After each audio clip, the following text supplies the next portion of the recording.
And welcome to the program on this Monday. It is 1:06 in the afternoon, and temperature is a calm 60 degrees out there. Maybe I shouldn't say calm. It is a little breezy with gusts of 23 miles an hour, but hey. Did you say You said 60 degrees. 80 degrees. 80, there we go. It's 80, I'm like, 60. wow, that cold front plowed through here Wow, real quick. look at that. And it's dry so far here in Fargo, unlike our friends or people down in Fergus Falls, where it's a little wet. Active severe thunderstorm warning over Dalton, Minnesota right now, just north of Ashby and Elbow Lake for another 8 minutes, so that will probably pitter out here and just be a general thunderstorm over the next few moments. Hey, if you want to be a part of our conversation today in the program, feel free to call us at any point in time. Between 1 and 2, preferably. 701-293-9000 is the Red Wing shoe line. You can also reach us via email. That's weather or ag@flagfamily.com, and comment boxes there on Facebook, YouTube Live, and you can find us on Acres TV. Dean, Bridgette, we all somehow made it through another weekend, and we're back here. How was your weekend, and how was your day so far? It was hot. It was super hot. It was hot and sticky. So I went outside on Sunday, as I do in the winter when it's 60 below wind chills. I have to go out and just see what it feels like.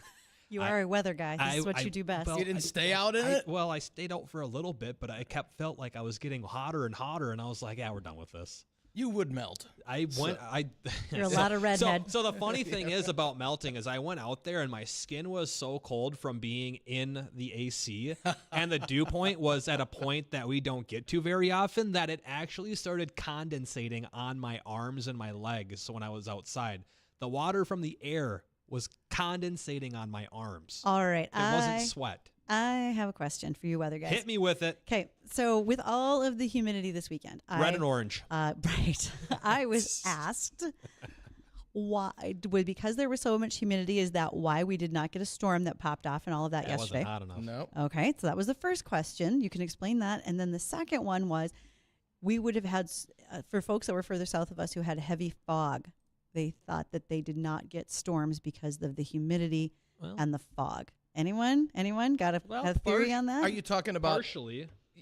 Yeah, because we didn't reach our, they call it a convective temperature. Ooh, like my oven. all the ingredients were there. Mm-hmm. So like the batter was there. I was baking a cake. And you were baking a cake. Batter up. Batter up, like a baseball batter? Yeah, just... Right. But what kind Bridgette knows what I'm talking about. I do. It was a little more chocolate or like a carrot cake, but as you were saying. So you're mixing the batter, everything's, but you don't reach your convective temperature. You didn't have your oven on hot enough. Right. So the cake didn't rise, and we didn't get the thunderstorms to rise up and develop. I thought it was interesting, though, that we always rely on humidity as part of a storm It's a big situation. But then folks were concerned, well, maybe the humidity held us back from getting the storm, or fog held us back. But I didn't think that was the case. Well, the fog held us back from reaching our potential temperature during the afternoon. You're talking about the fog that ran into almost early afternoon in parts of Lakes Country. Yes. Especially, yeah. So that didn't burn off quick enough, yeah. All right. So you're partially right. Okay, so this is normally this time of year we do have high heat, but we don't have as much humidity. Any particular reason why the humidity drove us up so much, gentlemen? Sorry, I was having another way conversation here. It's okay. It happens a lot. I'm having some tech issues, so I'm trying to get it figured out. What was the question? 4 people in studio, 6 conversations. Yeah. So, okay, what did I just ask him? That was fun to do to Dean. Okay. I had a question for you, and I looked at Dean and I whispered and I said, hey, what did I just ask him? And Dean so far has just spit up on our desk. You're going to want to wipe that up. That's why please. We can't have nice things. Jeez, Dean, come on, man. Lock it up. It's only Monday. Okay, because normally this time of the year, it is hot. Yes. We normally don't have this much humidity. What's causing our humidity right now? So a lot of the humidity was just pulled so far out of the Gulf of Mexico that it reached all the way up into the northern plains. I mean, dew points up here, yeah, it gets humid. We hit 60s, we hit low 70s. It's not very often we have dew points that hit 80, which is Gulf of Mexico tropical moisture. It doesn't reach this far north that often, but it can if it's warm and humid enough to our south, and there's open flow from the Gulf of Mexico through the central U.S., which is usually ahead of a very slow-moving storm system. And there were heat advisories all the way from Texas all the way up to the Canadian border. Do we get to do this today? What? As we come on the air this afternoon, 187 million Americans will experience temperatures of 90 degrees or hotter. It's like, yeah, calm down there. It's called summer. It's summer. Like, I could get it if you want to do temperatures over 100 or heat indexes of 100 or higher. 90 degrees isn't even really that hot anymore. But it's the Weather Channel. It makes good press. And it makes for good headlines. And it's good clickbait. If you see that article, yeah, but it's 185 million people will experience 90 degrees today. It's like, well, geez, I mean, it's August. Like, it's 90 all the time in August and July. I was firmly expecting one of you to say corn sweat, but you did not, so I'm leaving that out of the equation. There was plenty of that. There was plenty of that. I'm going to Iowa from here. There's going to be plenty of that. Hey, Justin said I'm going to get stormed out. Well, I was going to say, you could. On their way down there, they could have a nice little derecho going from South Dakota through southern Minnesota, northern Iowa. Rerouting. Well, if you're leaving right after the show, you'll be okay. So here's what I would recommend is that if you actually just take I-94 west and then drop down in western South Dakota. Somewhere around Pierre. And then shoot back east into Iowa, you'll be on the backside, and you can send us photos of all the damage that goes through there. You know what? I would do this just for you guys. I'll speak with my driver and see how that can go. Yeah. It'll fly. Mm-hmm. Right. Right. Okay, what is the weather going to be, gentlemen? For here or for where you're going? Well, yeah, all right, let's clarify here. So for here first, but I can't wait for you to give me the surface of the sun hot forecast for Iowa this week. Oh, man. Well, we've got some heavy rain right now going on, and that severe thunderstorm warning, I should say, about ready to expire in Otter Tail County. And by the way, if you have any flood reports or any damage reports from those storms around the Ferguson, Dalton area, shoot us a call, 701-293-9000. But those storms are right along a cool front, which is down to our south. There's also additional light showers out to our west that will be pushing into the valley here towards evening. We'll have a high today around low 80s with a north wind at 10 to 20. Not bad. A few showers still left over tonight, lows near 60, and tomorrow a few light showers possible through about lunchtime, possibly lasting into early afternoon. But a little cooler, low to mid 70s on Tuesday. We'll have southerly winds briefly warming us up into the 80s on Wednesday, and a chance for strong to severe storms Wednesday evening into Wednesday night, leading to breezy and cooler weather for Thursday. Maybe a few leftover showers, especially the first half of the day, and then Friday, Saturday, Sunday, Monday for the extended Labor Day weekend, looking absolutely great with temperatures in the 70s. Wow. And quite a bit of sunshine. I heard you say cooler on Thursday. I'll be back in time to watch the Bison play Thursday night. That's right. Yeah. What time is that game? Bison. You're 30-ish. I'm thinking somewhere around 7. Yeah, I'll get on board with that. I have a place to be at a certain time in an undisclosed location. So how do you think they're going to do, Bridgette? I've heard that some people are saying that old Colorado might dehorn the buffalo. So here's the deal. As a great Bison fan, I am not too proud to say that, our football team isn't what we were 4 years ago. Yeah, the dynasty might have just collapsed the other. I look at it as everything is cyclical. And newer coach, though? You can call it as coaching. You can call it whatever you want. I think a new coach is a refreshing change. I do appreciate the other that. schools are just catching up with talent. And a lot of them are. And NIL has changed so much. Wait, why is this suddenly a sports show? But NIL has caught up a we lot need a break from that. in how folks are recruited, and they change schools. And so much is different than what it was just 4 or 5 years ago. Now, could you do me one favor? Nebraska might win next year. No, if you have any connections, okay? Because me connections. Can you guys guys get out there? Can you guys beat up on Colorado? Because Ronnie and I are going down Colorado versus Nebraska the following week. I'll do what I can. See if you. I know you've got connections. I actually have a high school classmate whose son is an assistant coach at Colorado. So I'll see what I can do for you. I was just saying that really weird. Throw him a little money. We'll see. Little payment on the side there. Last week I needed a telehandler, and I was willing to negotiate for a chocolate cake, so I can't see anything wrong in my type of bartering system. Perfect. What's going on, Al? Well, when she goes to Iowa, there's a lot of construction in between here and the cities, so she's going to have to put a blindfold on so she doesn't see them westbound sharing the eastbound lane. I'm thinking I might have to take a little reroute. Let's say I take I-29 south and then I-90 to 35. That's 150 miles farther. Wow, he dialed Not at that the one speed in I real go, quick. Al. All right, we'll check it Or- out. Or I do hear that there's an airport here and an airport where you're going. Yeah, you know, come so, on, just fly. Can What's you- wrong Yeah. with you? Apparently, you've never seen me drive. I'll be fine. Yeah. Yeah, you She'll throw get some there wings quicker. on there, you might just take off. Those running Hey, boards Al, double as appreciate wings. the phone call. Thanks for Thanks, Al. thanks for calling, Al. Appreciate it. Okay. Oh man, yeah, just fly. Actually, instead of that, we just got a new helicopter intern, and I'm sure you could take the helicopter down there. I will give The it my intern needs best. hours for those school credits. So we've now gotten a student from UND School of Aviation to see, or aerospace, to see if we could possibly do one more The type great of thing internship. about it is that the intern gets school credit and flight hours while the engines are running. People are going to start to wonder how big our imaginations are, and frankly, the answer is real big around here. Yes, it is. Or the BS meter, one or the other. One or the other. Shut your mouth. You shut that. Welcome to Monday. Oh goodness. Hey, Anyways, fun things on the show today. yes, there are. Mm-hmm. You want to run them down? I sure do. A few of the topics we're going to run down today is we'll hit on the Farm Progress Show down there in Iowa. That's the whole reason why Bridgette's taking the company helicopter down there to Boom, is it? Boom, Iowa? Boone. Boone? Boone. It'll always be Boom in my mind. I'm glad it will. It's always going to be Boom, Iowa. As well as what would a recession do to agriculture? I know that's been a lot of talk, and whether it is or not, let's just see what the possible impacts could be. And also, an Upside Meats files a suit in Florida. But before we get to all those topics, our guest is going to be in studio today.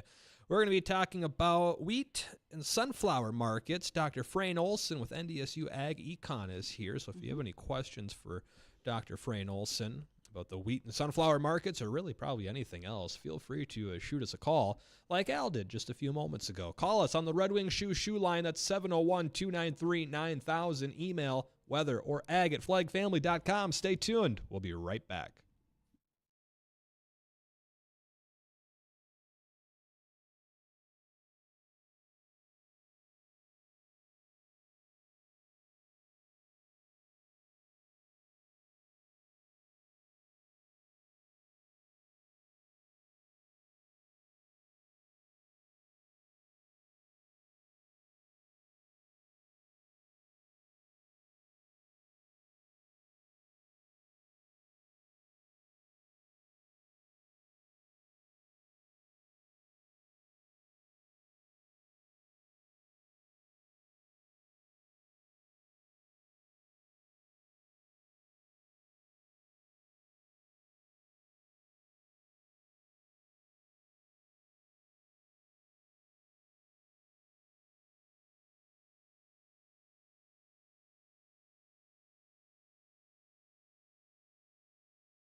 Welcome back to Weather Nag in Focus. Thank you for joining us this afternoon. We greatly appreciate it. And also, our corn is still maturing right along out there in the field. Here we grow 2024, where we're custom farming 20 acres of corn north of Glendon, Minnesota. Once we're done, all of our profits will be going to Farm Rescue. Who's looking for extra volunteers? Especially if you have a CDL, they need your help getting equipment pushed into place. And Dairyland Seed, thank you for providing our corn variety this year. Very, very happy to have a quality seed out in the field, and it's been going along great for us. Ellingson Drainage is also one of our partners to make sure that we didn't have an excessive amount of surface water, and water's been very important to the corn. Keep following along with all of our videos on Facebook, YouTube, under Here We Grow. And for questions that you have today, you can reach out to us again on the Red Wing Shoe line, 701-293-9000. We have a guest with us at special request from listeners. Had some questions earlier on this summer in regards to the wheat market, sunflower market specifically. Those are two crops that North Dakota has built its ag economy on, but we see a lot less acres of them. And I was asked why. Part of that has to do with price. Well, why did the price fall? So, Dr. Frayne Olson of NDSU Ag Economics, I'm going to guess this is not an unusual question for you to have to answer. No, it's not the first time somebody's asked that. Oh, gotta get. Yep, pull that mic right up to you. Oh, there we go. There you go. Get her set up. Okay, so how do you start that answer for folks? First, we need to separate wheat and sunflower. They're different crops, different uses, different supply-demand conditions. Start with wheat first. The wheat market is very complex. There's a lot of moving parts because it is really a global marketplace. So whenever we talk about wheat, you can't just look at what's happening in the United States. You have to look at what's happening globally. So first, in the U.S., we've had a really good winter wheat harvest. Mm-hmm. So primarily the Kansas, Oklahoma crop was very good this year. Quality's coming in very typical, normal. Through early reports coming from North Dakota is we're going to have a fantastic crop here as well. Bushels, but not necessarily proteins, That correct? is true. Bushels, not necessarily quality. So Okay. the quality, we're going to have a lot of variation in the quality this year, but we are looking at bushels for right now. And then look to our neighbors to the north. Canada also produce a lot of spring wheat. They're going to have a very good crop, very similar to what we have here in North Dakota, Montana region. Maybe not the quality variation. We'll have to wait to see. They're just in the middle of harvest. Looking globally, the largest exporter of wheat is Russia. And when we look at what's happening in Russia and all the changes that are going on there, the Russians have been very aggressive in their export pace. When Russia invaded Ukraine, the U.S. as well as Europe and a lot of other countries put on economic sanctions to try and punish Russia in particular for their actions. But they exempted agricultural products, including wheat, corn, sunflowers, fertilizer, because of humanitarian reasons. And so Russia, as a way to be able to support their economy as well as be able to maintain the value of the ruble, their currency, has been exporting wheat very aggressively. Also, when the European and U.S. companies pulled out of Russia with the Cargills, the ADMs, the Bungys, the Louis Dreyfus, the big global traders, the Russian government came in and basically took over those facilities. And so right now, the Russian system is very centrally controlled and centrally influenced. So there's a lot of price controls that are going on within their country, as well as the facilities that are used to actually export the product is controlled by the Russian government. So that's also one of the reasons globally we have a lot of supply. There's plenty of wheat around, but because of that essentially very aggressive pricing policies coming out of the Black Sea, in particular Russia, that's causing some problems globally. Now, Frayne, if we were to put sanctions on them, and you said the reason they didn't was for humanitarian purposes, could the United States make up what they are exporting out? Maybe. That's fair. Okay. So of all the wheat we produce, about half of it we keep within the U.S. Right. for our own domestic use, our domestic milling industry, and about the other half is exported. But given the size of not only Russian production, but more importantly the Russian export pace, I don't know that we could. There's just huge volumes coming out of the region. Now, the other thing I want to comment, just to make very clear, the countries that we usually export wheat to typically do not buy a lot of wheat from Russia, and vice versa. The countries that are buying from Russia typically don't buy a lot of wheat from the U.S. So this is one of those weird things going on in the markets where globally you look at all the supply, all the demand, you say, boy, there's a lot of wheat around. But not every country trades with every other country. So the humanitarian part of it is Russia supplies a lot of wheat into North Africa, into the Middle East, some into India. So those countries that aren't as wealthy, that don't have the income capacity to buy and import a lot from the United States, have gone to Russia because it's a much cheaper product. Could a change in election alter that? In the U.S., do you mean, Dean? Yeah. Not necessarily, because a lot of the sanctions, again, that we put on came from not only the administrative arm, the president's, but also from Congress. Okay. And most of the sanctions that were put on were bipartisan. Everybody agreed that, no, we need to do this. Right. So it's not really a political Republican versus Democrat kind of fight going on. Okay. Why is the price different between Russian and American wheat? I guess what I'm getting is, why wouldn't everyone just buy from Russia then if it's cheaper versus buying with the United States? Okay, so there's two things that we have to remember. Number one is quality, and in the global wheat market, what we would classify as kind of a hard red winter wheat, kind of that 11.5 or 12% protein winter wheat, is the standard, kind of the base. And that's a lot of what Russia exports, is that medium quality protein bred wheat. In the United States, we have 6 different classes. We have the spring wheats, which are the higher protein. We use those kind of for products like frozen dough, or for pizza crust, or for bagels. You need a lot of really strong dough strength. You need some higher protein content. And then we have products like the soft red winter wheat, or the soft white wheat, that has very low protein, that works really, really well for cakes and cookies and crackers. So we export a wider variety of wheats, a wider range of wheats. And the buyers, the countries that we sell to, are very quality sensitive. They're very picky about what kind they want. So part of it is the quality attributes and what they're able to ship versus what we can ship.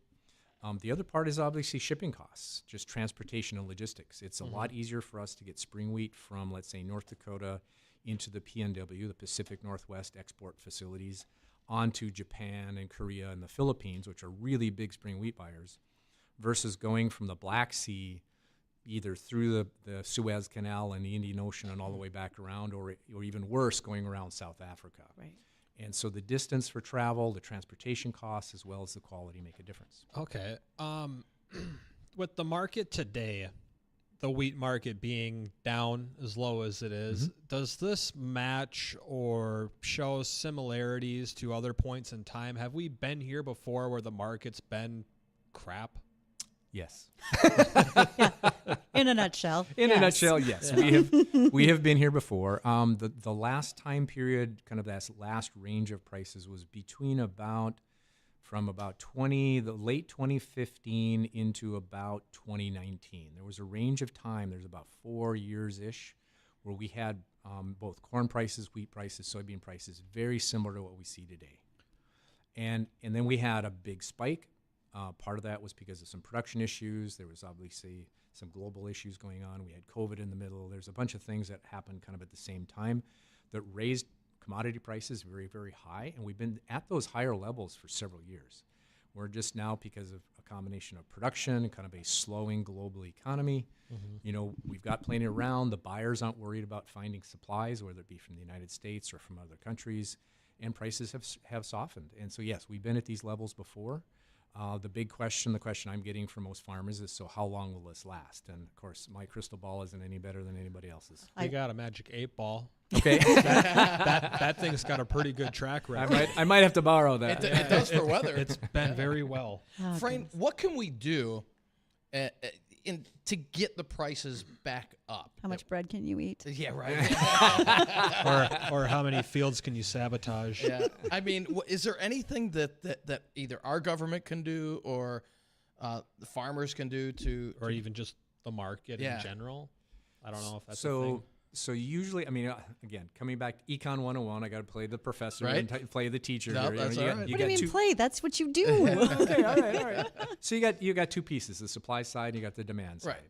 Right. The demand side tends to be much more stable, even though prices rise and fall. We do see some variability in exports, who we sell to, and how much we sell in the global markets. Based on kind of demand and prices. But a lot of the change that we see is really on the supply side. And to be realistic, I mean, I have to be honest and try and give you the message with the bark on. Realistically, it'll likely take a supply problem someplace in the world for prices to start to rebound. We have to have some more scarcity. People have to be concerned. As a buyer right now, I'm not worried about laying awake nights worrying about where am I going to get my product from. So Or bigger weather events, maybe down in South America. Yep. Or And that's the big change that we've seen over the last probably 15 years is that we really are now integrated into the global marketplace. So the weather in Brazil, the weather in Russia, the weather in Europe has as much impact on what goes on here in our prices as what goes on in the weather in Iowa. Absolutely does. Do you think that the war in Ukraine with Russia, if that were to somehow get resolved, and Ukraine, I've heard that Ukraine is a big producer, would that hurt the global market more if that conflict were to subside and they were to go back to farming at 100% after a year or two from when it ended? So when you look at Ukraine, that is a very, very productive area.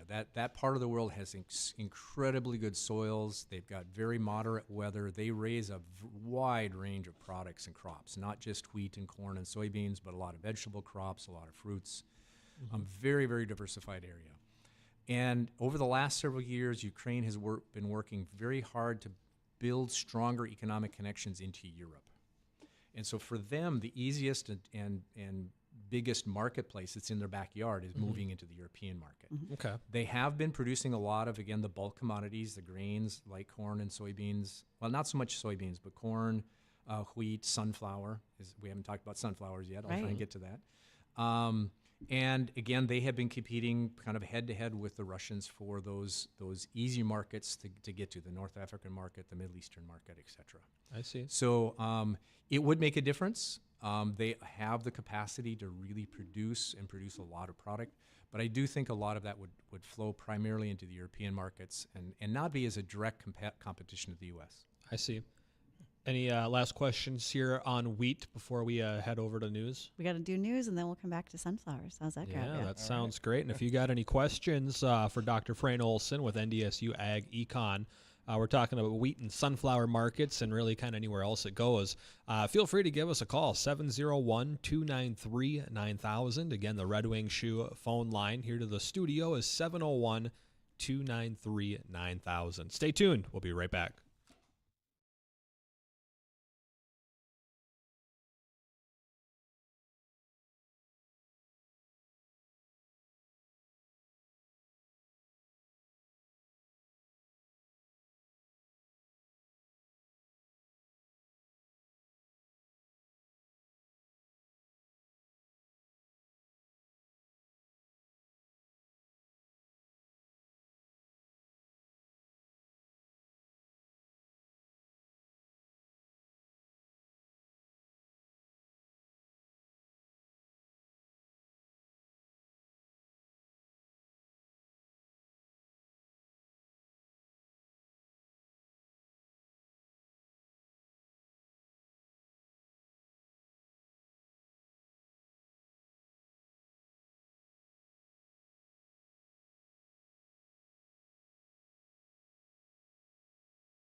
All right, welcome back. Want to run over a new severe thunderstorm warning that was issued until 2:15. There was a severe thunderstorm located right around the Ashby area, or about 15 miles southeast of Fergus, moving east at about 20 miles an hour. 60-plus mile-an-hour wind gusts, quarter-size hail are possible with this. Again, Battle Lake, Ashby, Dalton, Burbank, you're all in the path of this. If you're on 94 in Minnesota, it's between mile markers 71 and 75. So once again, a severe thunderstorm warning until 2:15 for south central Otter Tail and northeastern Grant County. That's on the Minnesota side. And once again, that's until 2:15. Main threat with this looks to be possible damaging winds, but the torrential rainfall with this. And, again, the possibility of up to quarter-size hail, all of that moving eastward at about 20. So moving away from the, at least from the valley, but luckily no reports of any damage as of yet. So that's good news for the crops out there, too. Absolutely. And I feel underinsured to drive over there, so I'm going to try to avoid it. Right. Fortuitous that one of our sponsors today is the Great Harvest Bread Company. And they are right here in Fargo. They have a cafe, so you can go check out your favorite breakfast sandwiches, stop in for lunch. Their bread is made fresh every single day. And as we learned last week when samples came into us in the studio, they grind their own flours. So check them out. But like I said, it's very fortuitous to have that ad today in the fact that we have with us Dr. Frayne Olson from North Dakota State University's Ag Economics program. And we are talking about those markets when it comes to wheat and specifically sunflowers, because we had a listener question about why are those markets down so far. So let's go to sunflowers. And, sunflower acres in North Dakota have fallen for a number of reasons. Commodity pricing is one. We had some changes in chemistry when it came to especially banded sunflower moth in western South Dakota that affected some of our acres down there as well. But in the overall marketplace, I think it plays back into a little bit to do with Ukraine globally, as we were talking about with wheat. So where am I at in those points? Am I spot on? Am I missing something, Frayne? What do we need to get to? No, you're on the right track. Okay, good. Right track. I mean, as a farmer, you're looking at what crops can you grow, what kind of soil types you have, what kind of weather conditions, and what's the relative profitability. So there are some areas that are of the region, of the state, that are very well suited for sunflower production, works very well in a rotation. We're always going to have some of those acres. But again, does the marketplace have to try and encourage more production of that crop or less production? And so they're always competing for acres, especially in the spring's work. For sunflower specifically, there is the global oilseed market, vegetable oil market. And both Ukraine and Russia export not only whole sunflower, but also sunflower oil. Now, again, in the United States, most of our sunflowers stay domestic. We do have a small export market for whole sunflower. We do have a small export market for sunflower oil. But the vast majority of what we produce here is really for domestic consumption. Two big uses. One, obviously, crushing into oil. Sunflower oil, competitor for canola oil. It actually works very, very well for frying in particular, because it has a very high flash point. It's if you've ever made turkeys at fried turkey at Thanksgiving, deep fried them. You need that oil as hot as possible to get that nice crispy outside. Well, sunflower oil is one of those that has a very high boiling point. But the challenge we've had over the last couple of years in particular, first, we've had some pretty good yields on sunflowers. Most of the sunflower guys that I've talked to have had pretty good production. Okay. The other use for that as a secondary market is actually birdseed. Yes. Okay, so when we look at consumption, most of it still goes into oil. Some of it goes into birdseed. Oilseed is usually the highest value, so that's kind of driving the engine behind this. Well, globally, there has been a pretty quick rebound in palm oil production. Palm oil in Indonesia, Malaysia. Palm oil is actually the largest traded oilseed we have globally. Well, palm oil influences soybean oil. Soybean oil is very closely connected to canola oil and sunflower oil. Okay, so part of this is the vegetable oil market globally. We've had increased supplies.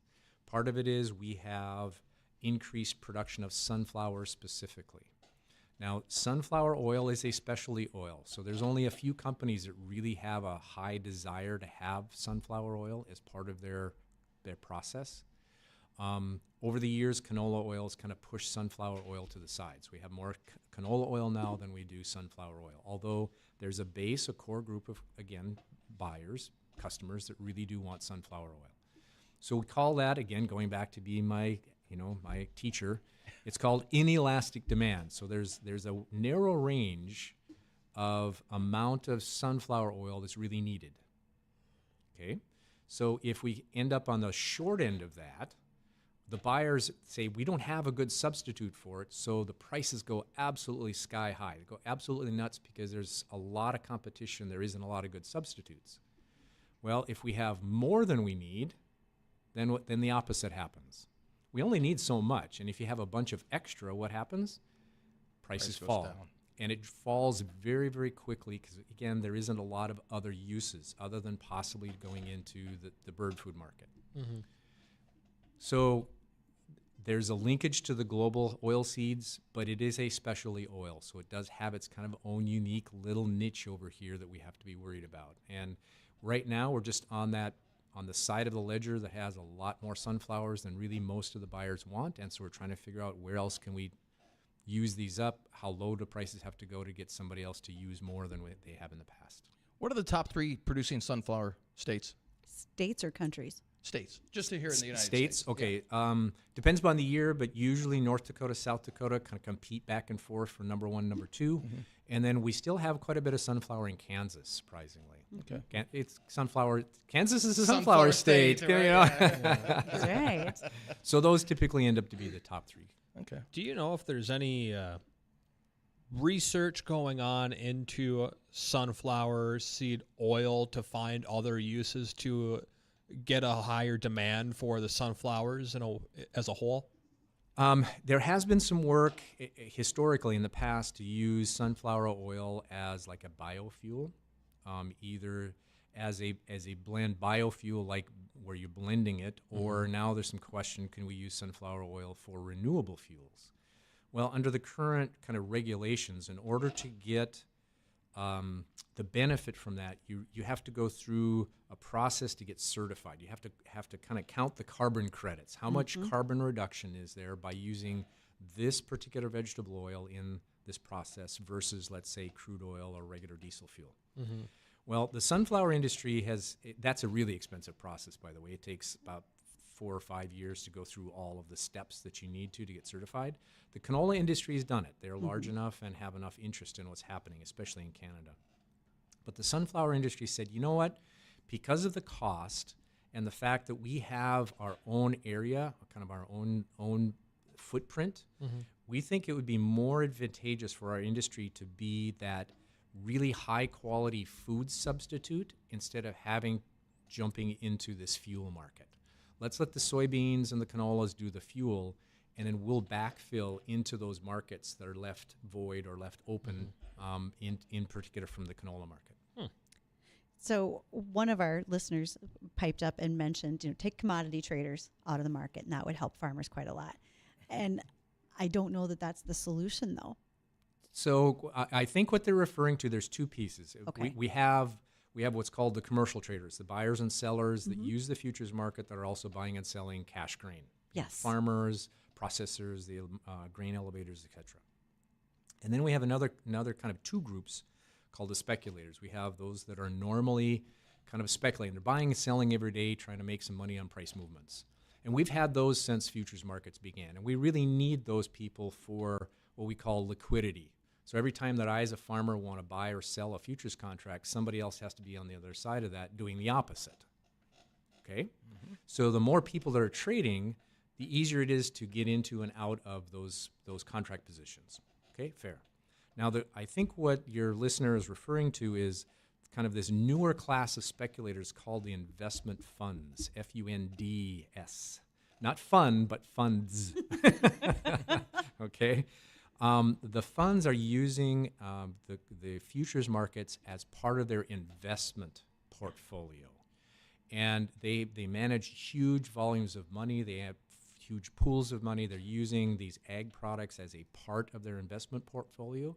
What drives people crazy is they come in and buy and sell those positions not based on the supply-demand conditions for that particular crop, but based on what the rest of their investment portfolio is doing. So let's give you an example. Let's say that I have part of my investment portfolio in stocks and bonds and mutual funds and some in these commodities like corn and soybeans and wheat. Well, if the stock market's going crazy and there's a potential to make a lot of money in the stock market, what am I going to do? I'm going to pull my money out of the commodities, Right. and I'm going to put that into the stocks and bonds. Okay, well, when I start pulling back out of the marketplace, what happens to prices in the futures market? They go higher. On the flip side, if the stock market takes a dump and absolutely crashes, what are they going to do? They pull their money back out of the stock market. They put the money in commodities. So if I start selling a bunch of my positions into the futures market, there's more sellers than buyers. What happens to price? And that's what's driving farmers and other commercial traders absolutely nuts. Is it's very hard to figure out when are these people going to come into and out of the marketplace. Yep. And it's adding some more volatility. It's making prices more fluctuate or bounce around more than they have in the past. This was the point where I had to get out of majoring in ag economics because it was about to get way too high. So then I just went into sales. I just had a flashback to the movie of Trading Places, where they had You're the gonna orange say orange commodities, juice. and they had it ahead of time. Yes. I'm like, And that's what That's people it. that's exactly the concept we're talking about. Is they really don't know what's going on in the orange juice market, but they know that if I have this information, I can trade it and make a lot of extra money. Right. wow. I feel like I just got out of a college class. This is great. I love it. But it was way more fun than It was actually way going more to class. fun. Yeah. So Frayne, thank you for coming in today. Dr. Frayne Olson with NDSU. Ag Economics. Do I get the whole title right?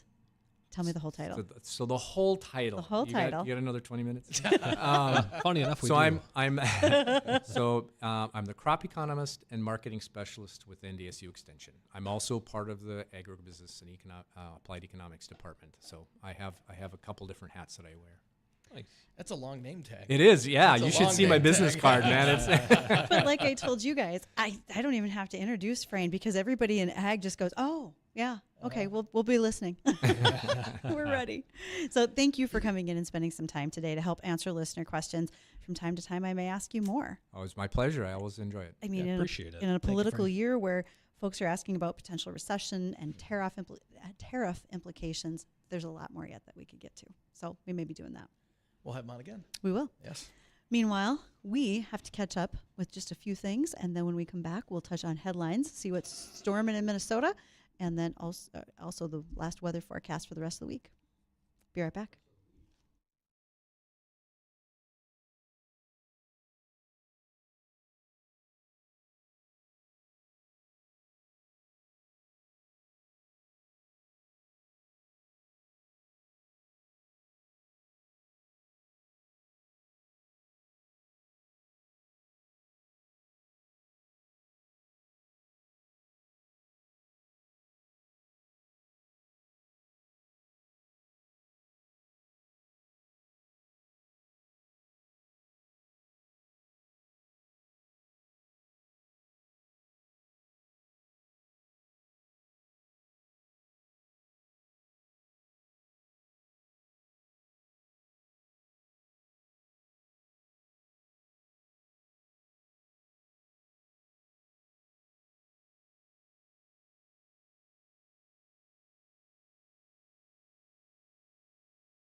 And welcome back to the program. Thanks for rejoining us on this Monday. It is 1:53:51 right now, and temperatures outside, well, it's 80 degrees. We'll hit on that forecast coming up here in just a moment, as well as some storms over in Minnesota. But just got done with a fun conversation with Dr. Frayne Olson, NDSU economics, talking about the wheat and sunflower markets. And, well, like usual, I usually learn something with these conversations. And today I did learn a few things. It's always good to have that refresher because, like I said, I spent a couple quarters majoring in ag economics and then realized, well, I got to get out of here. But the supply, demand, the fact that we are very much a global market makes such a huge difference. And we forget that. We get lost in our own little bubble right here as to what affects us. You really do. And I tell you what, if the Canadian Railway shutdown would have gone into effect, the impacts we would have had just in simply moving grain from this region out to the Pacific Northwest would have been pretty big. It would have. So that all got averted. It has been averted at this point. We would have had to load up the old Amtrak. That's right, all the passenger cars. But I feel like we were always just, one step away from a shutdown of some sort within transportation. Sure seems like it nowadays. And for us, we're shipping wheat out. Also, there's a huge canola crop that's got to move around in this region and further north into Canada. And then we also have potash that needs to come back down, because even though we only use potash fertilizer in the field certain times of the year, 4 to 5 trains per day come down into the States in order to resupply a variety of places across the U.S. So you don't transportation think about matters. that. You don't. You sure don't. And can't do it all by truck. I know Trucker Al, our listener, can do a lot, but I don't know if he can make up entire unit trains. Yeah, can he pull 7 grain cart or train carts? We are throwing his electronic book right out the window if we're going to get this done. That's how it's going to have to be. Hey, Bridgette, what can you tell me, since we're kind of touching on markets and whatnot, what would a recession do to agriculture? So there's a number of things, and we didn't quite get to this today with Frayne, but I think it's worth talking about as we continue through the political season right now. First of all, we're going to see the largest decline in farm income from 23 to 24 of about $43 billion, and I said that with a B. Now, well, it could have been trillion. It could have been. We're going to look at shifts in consumer spending, where if we go into a recession, people are still going to buy the staples, right? Like whenever we get a storm coming, we always talk about go get the milk and bread, right? Make that run, get that stuff. But that changes some of our high-end foods and some of our specialties, as well as dining out, and that will affect our ag markets. Then you have the impact on all of Main Street and rural communities. That can affect us right here in Fargo. Grocery stores, lumber yards, hardware stores, they will see some changes. Credit and loan challenges, we're going to talk about that next week when Greg Steeman from Starian Banks joins us. We're going to talk about how that there are a number of bigger issues for farmers to try to get credit right now. The commodities that are most vulnerable, cotton, dairy, and then specialized meat and vegetables would be some of those that would be hardest hit. Because the bottom line is, with the Farm Bill, Title I of that is very, very important to us right now, because we need to try to make sure that we have a safety net when it comes to revenue protection, crop insurance, et cetera. And we are a very small part of the overall Farm Bill. Sure are. Because SNAP, food and nutrition, school lunch programs, et cetera, make up like 84.7% of the Farm Bill. Keep that number in mind. Wow. Why don't they got their own bill? Because they need each other. In order to get both of those things passed, you want them together, because if you separate them out, it becomes very messy for people to understand the difference between the two, and we would not get as far with it. To be honest, the only area of the U.S. budget that we really have Congress voting on is defense spending. But today, we spend more money on interest on our debt than we do on our defense budget. Do the math. It's huge. That's a big number. It's very big. It's a sad number. I know. And, Tom Vilsack is going to be joining us. He's a U.S. Secretary of Ag. He'll be joining us at Farm Progress this week, so I'll be curious to hear if he has any news. I don't feel very likely that he's going to get the Farm Bill passed, like, tomorrow, but maybe he'll share something further. There's always 2025. Okay. So watch out for the storms as you head east, right? Is that what I heard? Yeah, there's one over your bank right now. It's dumping a lot of rain. Otter Tail County right now for another 16 minutes. Severe thunderstorm warning. Potential for ping pong ball sized hail. Wouldn't it be fun to catch one of those? No? All right. Well, I guess we're already here. We'll see you guys tomorrow. Have a nice day.